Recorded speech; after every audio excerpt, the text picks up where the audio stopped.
Coming up next, it's me, Mike Gallagher, right after Chicago's Morning Answer with Dan and Amy on AM 560, The Answer. Dan and Amy, and so Democrats are responding to the looming signature by the president on a tax cut plan that will be conferenced between the Senate and the House. There are differences. It's a handful of topic areas where there's going to be some negotiation, likely including potentially the corporate tax rate. Even though they both are at 20% right now, there's been some discussion of give there. Corporate alternative minimum tax, permanent versus expiring tax relief for individuals, the threshold at which the death tax kicks in, and the individual Obamacare mandate repeal. Those are all topics for conferees, including our own Peter Roskam, to discuss amongst themselves and come to a final comprehensive tax cut package that will be sent to President Trump's desk for signature before Christmas. That seems likely to happen. And so knowing that they have now lost this effort to derail tax cuts, Democrats are responding by suggesting, we're murdering the poor and raping the middle class. I'm not hyperbolizing. Bruce Bartlett, former Reagan economic advisor, on with Joy Reid on MSNBC. It really defies comprehension. Maybe they think that the poor have it so easy that they need to have to pay more taxes to force them to go out and work more. The amazing thing is that people seem to be accepting this so meekly and mildly. It's really akin to rape. Rape. Oh, my gosh. Bruce Bartlett, by the way, Reagan economic advisor, but he long ago abandoned supply side for Keynesian economics, so he's really a man of the left now. Larry Summers always been a man of the left, former president at Harvard, former Treasury Secretary for Clinton. He was on Bloomberg, and you got your rape, here comes your murder. It's very hard to quantify precisely. My piece explains why an estimate that thousands will die as a consequence of this bill is actually a very conservative estimate, done much, much more carefully based on much more rigorous evidence than the absurd claims made by some that this bill will somehow pay for itself. Economic suicide, according to Kurt Eichenwald. America died tonight when the Senate passed its tax cut plan. But I'll tell you what, I think it's better if we cede our time to Remy? Well, Representatives Max Hyperbole, Guy Knows Better, and Senator Justin Sane. They all want to weigh in on this, too. These cuts are blood money. People will die. Let's be very clear. Senate Republicans are paying for tax cuts for the wealthy with American lives.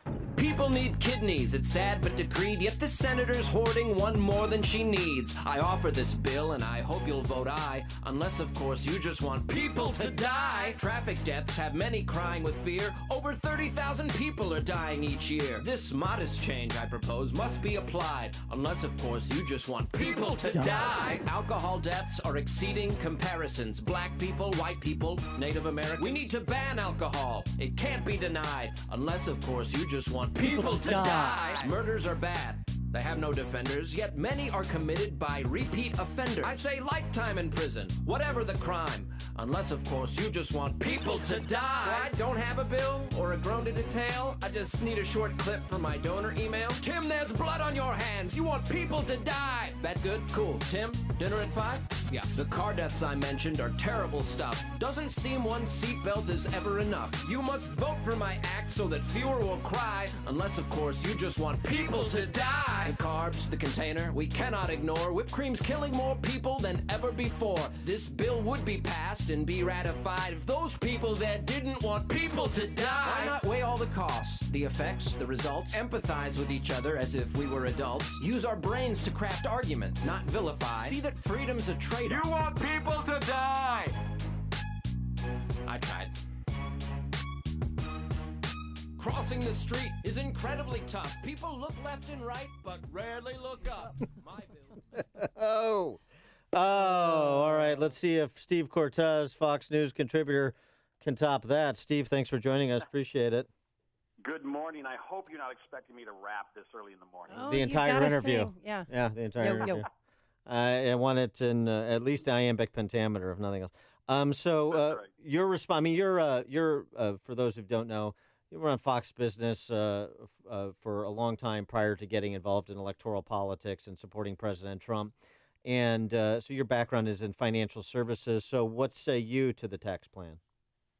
Listen, I think it's a very solid tax plan. It's not everything I want, particularly on the individual side. I'd like something much more aggressive, and I'd like more simplification on the individual side. But that said, I think this is probably the best that we can get through. When I say we, I mean sort of Team Trump can get through this Congress that can pass both the House and Senate. On the business side, and I almost don't like to use the term corporate tax because I think that when you say corporate, for most people, I think that evokes thoughts of sort of General Electric, right? Of these massive corporations who, first of all, don't pay that tax anyway. They don't.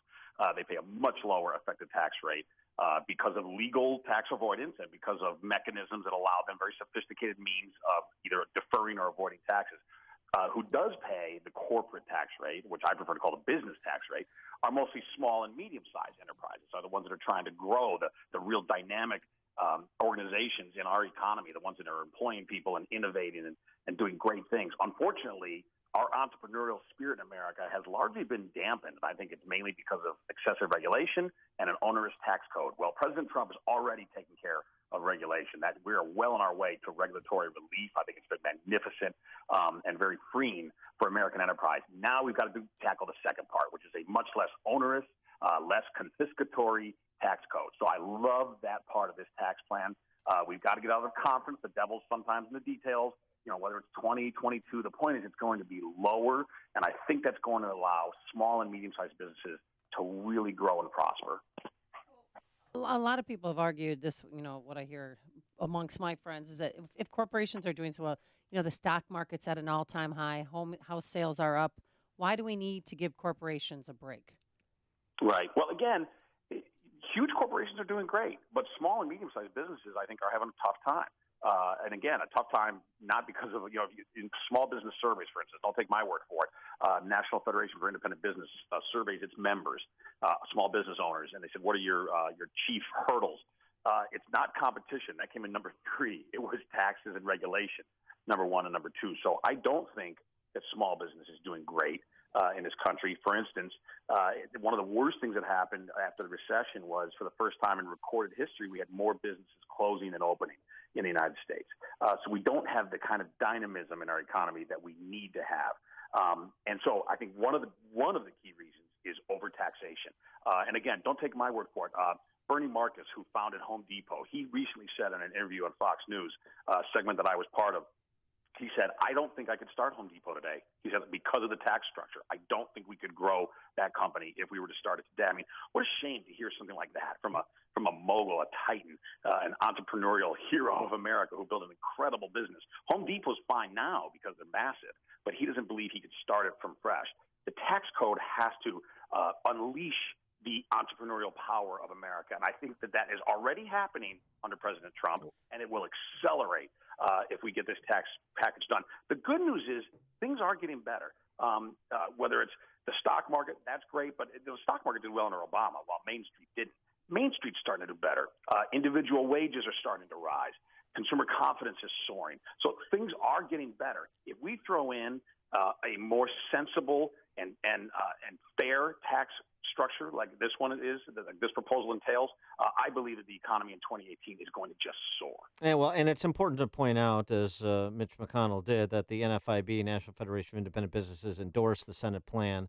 They support it. I mean, these are really your entrepreneurial capitalists. A lot of the big boys are your corporatist rent seekers. The other thing about business taxation that's not mentioned enough by Republicans, conservatives, it's all passed on to the consumer. So, what are you talking about giving anybody a break? You're giving yourself a break, and you look through the eyes of the consumer to find the morally just position in a free society, in my estimation, and I'm just stealing from Frederick Bastiat, who's much smarter than I am. So, Steve, with respect to the potential here, the pitfalls, right now it's unpopular.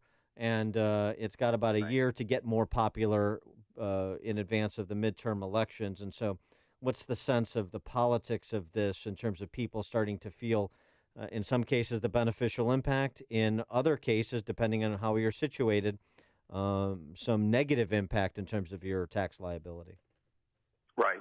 I think a couple of things. I don't think that we Republicans have done a great job messaging on this, particularly the Republicans on Capitol Hill, quite frankly. I think they allow the left to mire us in the details. There are some people whose taxes are going to go up. For instance, if you're a W-2 high-income earner in a high-tax state like Illinois, you may very well see a tax increase. Now, I'm not happy about anybody's taxes going up, but I also think in the name of fairness, low-tax states have, quite frankly, been subsidizing high-tax states for a long time. And so I get that argument, even as an Illinois resident who might get punished personally. I get the argument from somebody in Texas and Florida who says, why should we subsidize your lunacy in states like New Jersey and California and Illinois? So, I understand that. But we've been mired down in those details. I want to focus on the bigger picture, which is economic growth. What has so ailed America for a decade, quite frankly, I believe, is slow growth. I think it's caused all kinds of bad effects, and not just economic. I think a big part of our division as a society is because of slow growth and because of insane inequality, quite frankly, because the top end has done fine. If you own assets, it's been a great decade for you if you own a lot of stocks and real estate. For wage earners, it's been a real slog. It's been a tough decade of slow growth. And for the middle class, quite frankly, no growth. So we start delivering growth, which is already happening in 2017.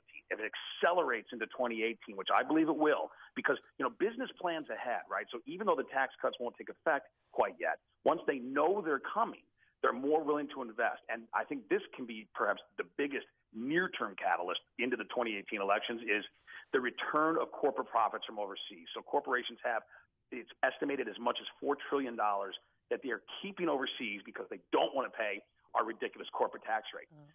Allowing them to repatriate, to onshore those profits and invest them in American workers and technology and capital expenditures, I think that is going to unleash a torrent of economic activity that's an expansion that we haven't seen, quite frankly, since probably the 90s. It's almost sad, I'm a middle-aged guy, Dan. Sometimes I think young people in this country, they haven't seen America really grow yet in their lifetimes. They haven't seen it. Once they do, once they see the kind of growth we had in the 80s or the 90s, I think it's going to heal a lot of our divisions as a society. And I think it's also going to be fantastic politically for President Trump and the Republicans. But we can't be guaranteed that these, corporations are going to invest in growth. I mean, I have a fear that they're just going to pocket the money themselves. Right. No, listen, that's a legitimate worry. Because that's what they've done primarily for the last decade, right? Is primarily financial engineering is what we call it, sort of the financial markets. So dividends and buybacks rather than investing, rather than capital expenditures. CapEx is what we really need. I believe, though, the reason they haven't done that is largely because of government policies, because they didn't have confidence that there was a growth agenda in the country. There wasn't a growth agenda, quite frankly, under President Bush. There certainly wasn't under President Obama. I think there's a growth agenda now. Well, and included in both those plans is 5 years of expensing for new equipment in year one, which is a pretty good incentive. I wanted to get your take on one other thing, Steve, before we let you go. Interesting. Germany right now is offering rejected asylum seekers from Syria $3,500 to leave their country. What? Yeah. So that's their immigration policy. Here back in the United States, Supreme Court yesterday upheld, finally, by lifting the injunction that was imposed by a couple of politicians masquerading as federal district court judges, upheld Trump's temporary travel ban that applies to travelers from Chad, Iran, Libya, Somalia, Syria, and Yemen, countries where we don't have confidence in vetting the individuals trying to get into America from their home country.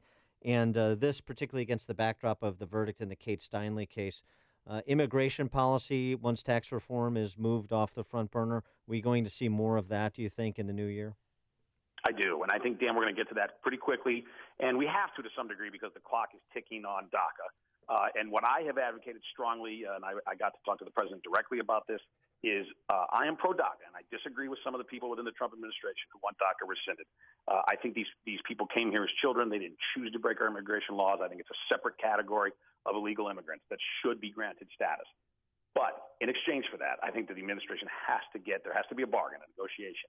And I think it should be an end to chain migration, which has been a miserable failure for America. 70% of our immigrants come not by merit, but basically because they have relationships with other immigrants. That's just a dumb way. It's a dumb filter. It's a dumb way to decide who are the best and brightest and most ambitious people that we want to have here. So an end to chain migration, and I think more resources for the border. President Trump, I think, gets too little credit for what he's already done on the border. The fact that illegal crossings have plunged in his presidency just by better enforcement and clear rhetoric, to me, is a huge win for the American people. But we need to finalize that win. It needs to go to zero illegal crossings, and with more resources for ICE, I think that will happen on the border. So I do anticipate that deal is going to be struck in January. He is Steve Cortes, Fox News contributor, former Trump Hispanic Advisory Council head. Steve, thanks for joining us. Appreciate it. Thank you. And he joined us on our turnkey.pro answer line. The more you